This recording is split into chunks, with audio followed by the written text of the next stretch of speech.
Bear with me here. This is going to be a pretty long video. I'm going to do my top 50 movies, top 50 genre movies of 2013.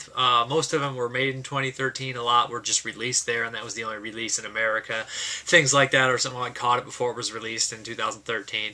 But I'm going to go down the list. This wasn't an easy list to do. There's movies I left off that weren't as highly, rated by me, but I actually probably enjoyed watching them more, if that makes any sense to people. Sometimes you watch a movie and you're like, that was amazing. It was a great movie, but this one I liked a little bit more, but I cannot definitely give this movie a better rating because it's not better made, if you can understand what I'm saying here.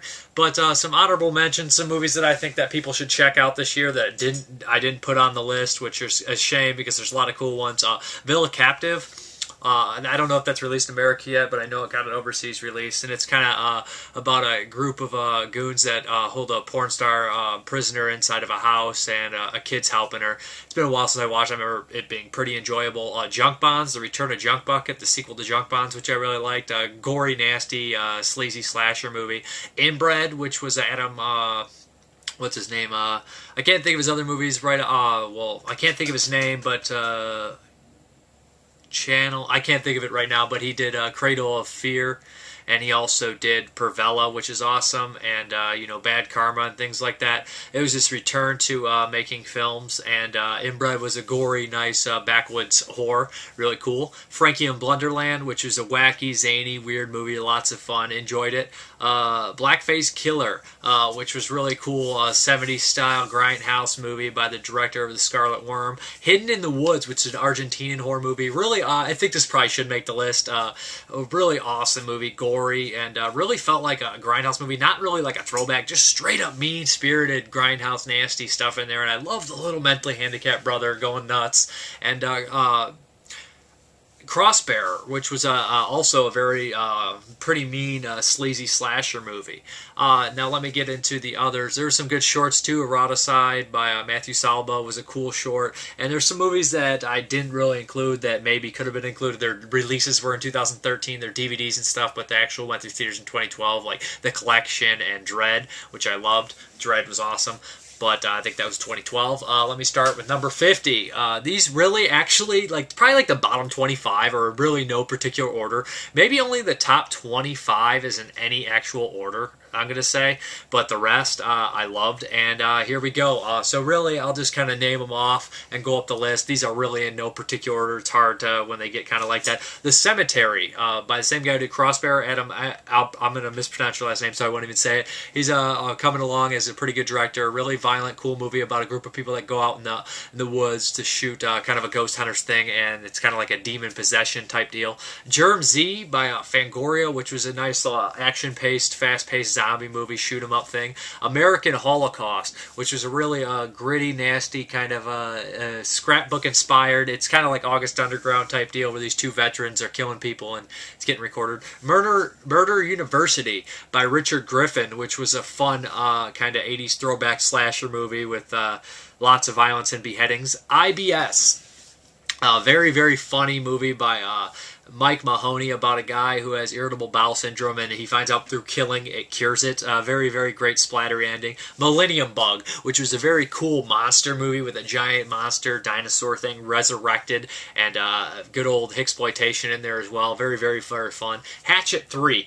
I never cared for Hatchet 2 for some reason. I thought it was just so dumb. But for some reason, when I watched Hatchet 3, maybe I just, I don't know, a lot of people tell me it's a lot bad like Hatchet 2, but I enjoyed it when I watched it, so I'm going to throw it in there. It was gory. I had a Zach Galligan in it, and I enjoyed it when I watched it. The Caretaker, which is a movie I expected absolutely nothing from, and is probably why I actually liked it. It was kind of about a vampire virus that spread through mosquitoes, and these group of people make a deal with a vampire to protect him during the day, and he'll protect them against night during the vampires. I thought it was fun. American Mary. I thought the editing was a little weak, but you know what? I thought that it was kind of a cool crime, horror-oriented movie.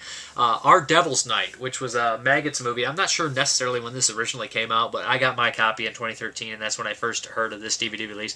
Really crazy movie, really weird antics about a person going around during Halloween and seeing all sorts of sleazy, nasty things. Vanishing Waves by Artsploitation Films, released by kind of a real cerebral surreal dream-like horror movie with people going into this girl's mind. This guy going into this girl's mind and trying to free her, but he falls in love with her.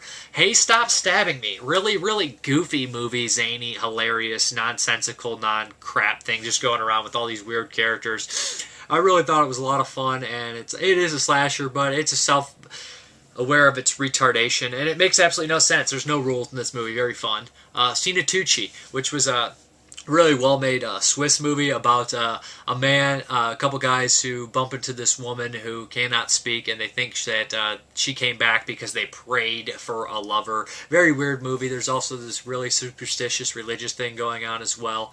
Mimesis, which is or Mimesis. I remember laughing about this review because I could not pronounce it, but it's basically mimickness, and it's Mimesis, Night of the Living Dead, which is basically about a group of horror or crazy fans who basically dress up as zombies and try to find all these character types of the people from Night of the Living Dead and throw them in a place and try to kill them and make it unfold like Night of the Living Dead. It's very fun.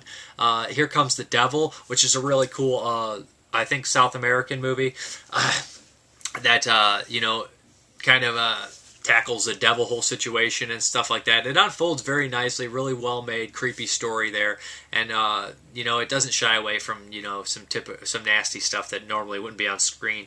Seasoning House, which is a cool movie about a brothel with these girls in a brothel, and these soldiers come to visit, and one girl remembers the soldiers basically causing her whole horrible life as it is, and she's a mute, and through crawling through the walls and stuff, she fights back and ends up killing the soldiers. Very cool. Last Caress, which actually made years ago but got released here, and that was a cool new wave giallo movie from France. Very violent. The soundtrack is top notch here. The director also did a movie called Blackaria, which hasn't been released here yet, but you can get it overseas. It was made like in 2010. I love that one more. If that one was released here this year, it would have been in my top 5. I thought it was an awesome movie, and I love the soundtracks in both those movies. Really good, violent, gory slasher stuff, and a very cool female villain in Blackaria. But Wither, which is kind of like Sweden's answer to the Evil Dead. Violent, gory, cool stuff.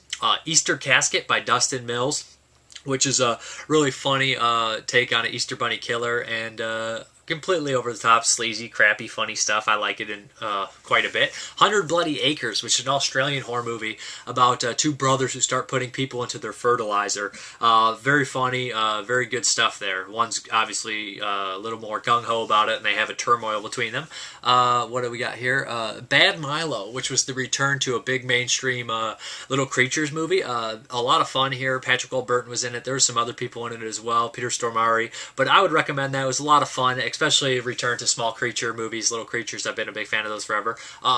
Spring Breakers. By the trailer, I was like, that looks terrible. And then I found out who directed it, Harmony Korine, and I was like, what's going on with this? So I checked it out, and James Franco plays this like gangster wigger rapper guy, and he's actually amazing in it with his grill and stuff. I just want to say Spring Break forever.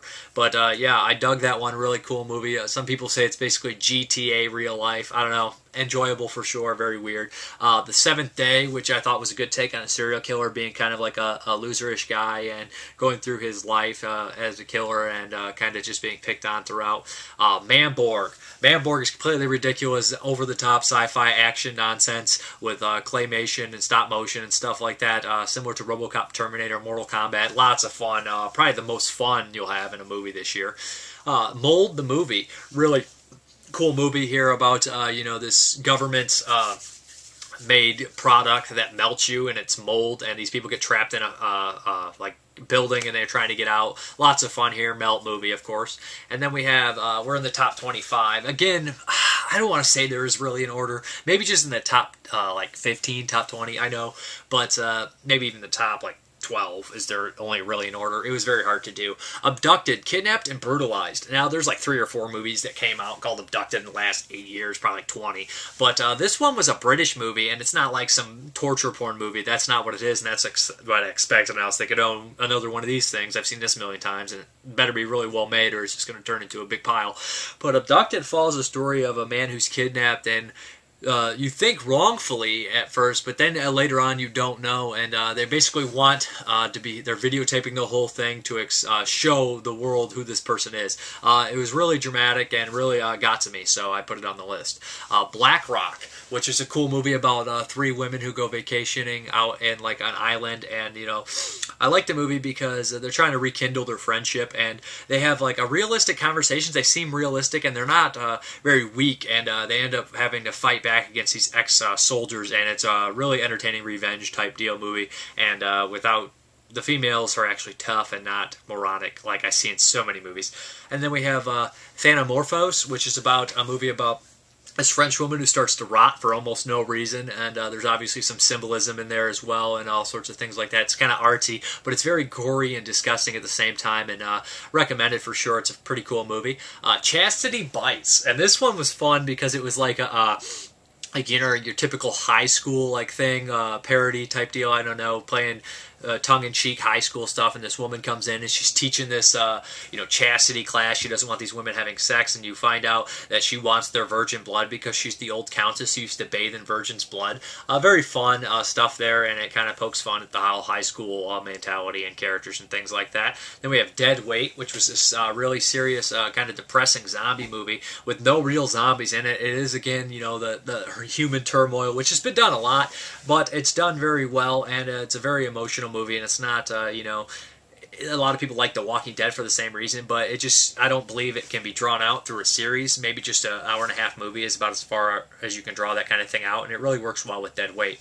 Deathpenalty.com from Japan. This was released here. This is a cool movie about people wanting to get revenge on people, so they go to this website, and everyone wears a mask. There's like 6 of them, and each picks a victim to kill, and everyone helps everyone do it, so there is basically no reason for these people to kill them, so they can get away with it, and if you back out, you end up getting killed and things like that. Very, very cool concept, very, very cool movie, and I enjoyed it thoroughly. Again, a lot of twists and stuff like that. Did I skip any of those? Nope. And then we have Caesar and Otto's Deadly Christmas. This movie was ridiculously over the top and silly and goofy, and a lot of fun. I had a lot of laughs in it about a cult trying to take over Christmas, from what I remember, and I remember just enjoying it and having a blast with it. Grabbers from Ireland, which is kind of like Tremors meets Shaun of the Dead, if that makes any sense. These things from the water, kind of like with tentacles, hate alcohol, so everybody has to get drunk in the town to survive. Pretty funny.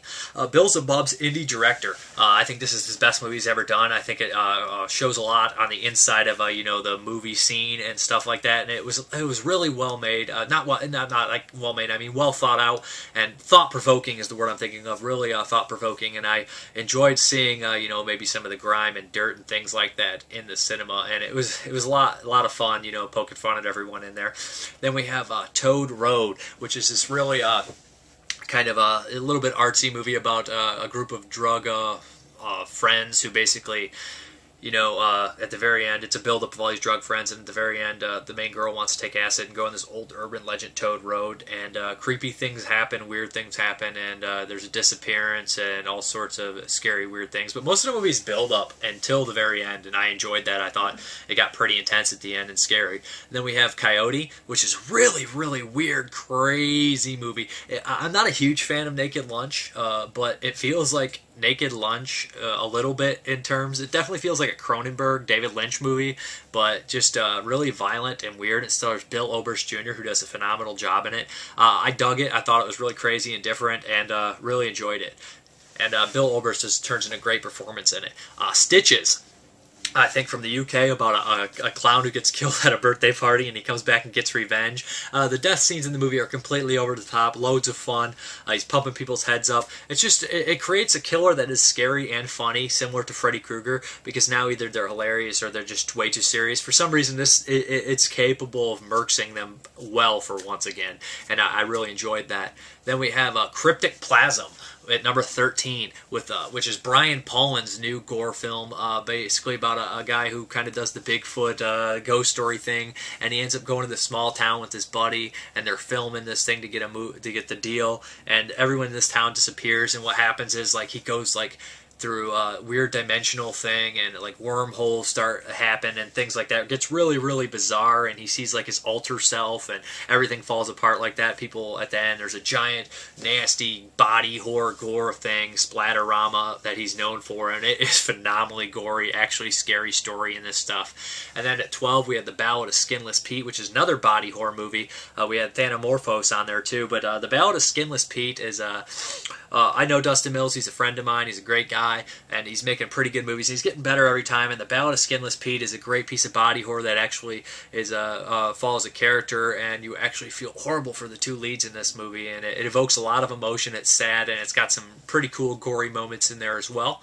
Then we have at number 11, Only God Forgives, which I thought was cool. A lot of people hated it. They're like, there's only like 2 words in here, and most of it's just a bunch of pretty lights. And it's like, maybe I'm a moron, just like to stare at pretty lights, but I like the fighting in it. I like the over-the-top violence. And I think this director is actually one of my favorites, especially for a mainstream director. He did like Bronson and Drive, and he always picks these phenomenal soundtracks. I think they're awesome. Even though somebody pointed out that one of the songs in there is, I think it's a rip from Final Fantasy, one of the Final Fantasies. But hey, I didn't notice it, but my friend did, and he showed me the two, and it was pretty close. But Only God Forgives was a really cool, different kind of crime movie with a lot of extreme violence. Some people were complaining that it was really a slow movie, and then the violence would come in and shock them. So I guess people that don't have patience won't like it, or people that hate violence won't like it either, but I guess I'm a patient guy who likes to see some bloodshed. But then we have Swamphead at number 10. This is number 10. So Swamphead was an extremely goofy, ridiculous, just so dumb of a movie. And you know what? Really, once you really look at this list, I'm thinking is like, dude, is Ballad of Skinless Pete better than Swamphead? Only God Forgives? Probably not. But I don't know why. It's just what happened, how I made the list, and this is what happens. So there's no exact particular order, but there kind of is. But Swamphead is a really weird, goofy movie about a head, an actual floating swamp head that goes around and kills people. It goes up some girl's skirt, it attacks parties. It's just completely over-the-top, silly crap, and I loved every single second of it.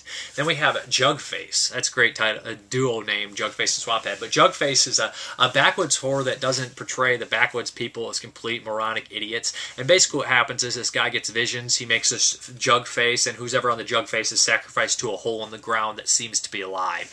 I thought it was a very cool movie, and you know, I love the whole portrayal and whole superstitious stuff. I like superstitious religious stuff in movies where people, you know, do these crazy things for religion. I don't know why.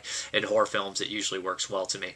Then we have WNUF, the Halloween special, which is made to look like an actual news station Halloween special in like the 80s. It is perfect. The commercials in there are great. All sorts of things like that. The advertising and the actual movie itself is also amazing and very funny, but also can be scary at points as well. I'd really recommend this. It kind of feels like the Tales from the Crypt episode when they go in that haunted house, but this one was loads of fun, and if you're a child at that time, you'll really appreciate it. And then we have at number 7, The Video Diary of a Lost Girl, which was a not yet released, but a really cool movie about this girl who works at this video store, and she turns out to be some sort of succubus who every person she sleeps with dies, and she falls in love with this reincarnated person that she used to love. I really enjoyed it. I thought it was a really awesome looking movie. I thought the visuals were great. I thought it was cool that she works in a video store, stuff like that. Really enjoyable movie.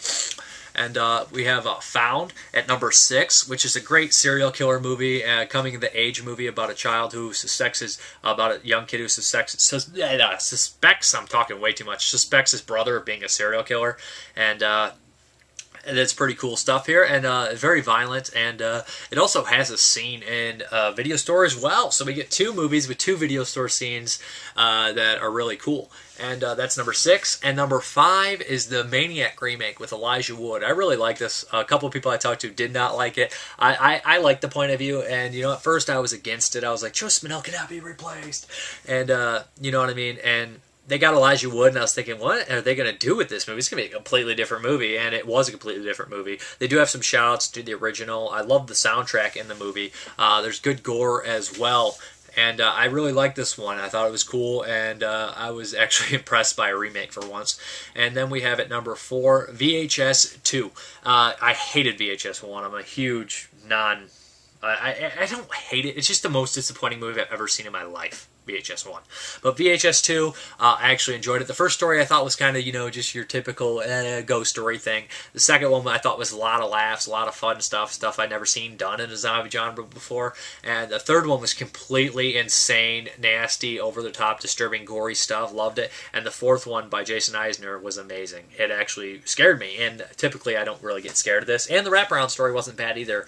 I dug that one for sure. Number 3, it's Sightseers, which is a British horror movie, or horror comedy, dark comedy, about two kind of oddball people that go on vacation, and they kind of just find reasons to kill these people. Obviously, they're mentally unstable, and it's kind of funny, and the end is awesome. Really enjoyed Sightseers. Great movie here, and the way they use the song, "Must be the season of the witch," is awesome. I can't sing either or speak. But then we have World's End at number 2. 1 and 2 can interchangeable. But World's End, the new... Coronado trilogy. I thought this one was a lot of fun. It was more mature, Shaun of the Dead and Hot Fuzz, and tackled more, bigger, I guess, messages, you'd say, or deeper things than your typical, ice cream cone things, like, oh, you got right on you and stuff like that. It did have all the reoccurring humor in there, but it had more of a grown-up vibe to it, and I really enjoyed it. Really loved it. Had, Martin Freeman from Hobbit in it, and Simon Pegg, and Nick Frost, of course, and Paddy Constantine from The Amazing Dead Man's Shoes. So I was really happy with it, and I laughed a lot. There's some great action scenes, some great fight scenes that you don't really expect in there, and a great science fiction element, of course, and the whole Starbucks and thing is really funny as well. And number 1, I wasn't even going to include this originally because the movie came out, I think, a year ago, a couple years ago, but the DVD release was in the United States this year, and I want to go with Adam Chaplin. I thought that movie was awesome mixture of Italian, Japanese, and American cinema. I thought that it was this crazy movie about this guy getting revenge. It's like a real graphic novel, like a real graphically violent comic book, but it was never a comic book. And I always tend to find out that movies that are never a comic book before they're made in that style seem to be more like a comic book than the comic book movies. Like X-Men, that's not like a comic book at all. But movies like this, I always feel are more comic bookish. And it had a lot of violence. The way this director mixes his violence and his action together is really phenomenal. I don't know, I wouldn't mention Tater City because I don't know if it's been released in the United States yet. I think it actually has. But that movie's also great, would have made my top 50. But I don't really, hasn't been released here yet, but Adam Chaplin, I would really recommend this movie if you guys like the violent stuff here. It mixes like computer generated with the violence, and I think it looks better than most gore I've ever seen. But that's my list, kind of a really half-assed done. Just talked about some movies I've seen. There's other movies I enjoyed, but I wouldn't put them in my top 50. Like I mentioned that stuff, honorable mentions and stuff. Sloppy the Psychotic was really funny. Creeps was kind of charming. Slaughter Tales, because they're like these love letters to shot on videos and stuff. But if you're a love letter to shot on video, it can't necessarily be a really good movie in the first place. But they're fun movies. Other stuff like that. Like I said, there was other shorts I watched. I'm trying to think. I'm probably missing some of the shorts I liked. There's movies I saw for the first time this year that haven't got United States releases that are years old that I loved. Some Brazilian stuff. But that's pretty much my top movies, top genre movies of 2013 video. Thank you very much for watching. Have a good one.